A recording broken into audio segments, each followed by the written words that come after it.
Only 9% of the plastics ever made have been recycled. So, where's the rest of it?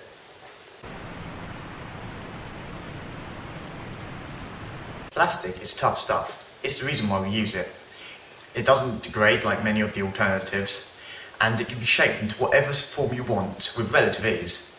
And these days, it's cheap as chips. Some of it isn't as inert, however. Some plastic photodegrades in sunlight, breaking up into confetti-like shards which are easily chomped on by marine animals.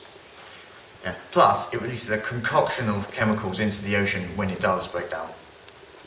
These small pieces of plastic eventually accumulate in gyres, large spirals of currents that attract wastes. The North Pacific Gyre is the largest and home to the Great Pacific Garbage Patch. The ratio of plastic to sea life in this patch is about 6:1, and it is twice the size of Texas and 7.5 times the size of the UK. 50% of plastic is used just once and thrown away. Packaging is the largest cause, accounting for just over 40% of total plastic usage.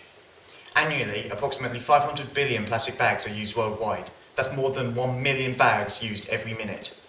A plastic bag has the average working life of 15 minutes, and 80% of litter in the seas comes from the land that has been carried by wind and rain into our drainage networks or rivers that then flow into. 270 different species are affected by plastic debris in the ocean. Of that, it's the cause for the death of 1 million birds, 100,000 marine mammals, and countless fish. Aside from the fact that we're looking at some rather shocking death tolls, there's a more sinister edge to the problem that affects us directly. We're eating our own waste. Both the chemicals and the plastic alike. It's getting into our food and our bodies. Toxins enter the food chain at the lowest levels and then ascend the food chain, concentrating more and more in the body until it gets the apex predator. That's us. That's you. So what can we do? Obviously, buying less plastic in the first place will reduce the amount in the ocean. There's plenty of alternatives to the plastic products, which you can find at the plastic-free shop, like a bamboo toothbrush. Even better, 100% of their profits go into research and ocean cleanup.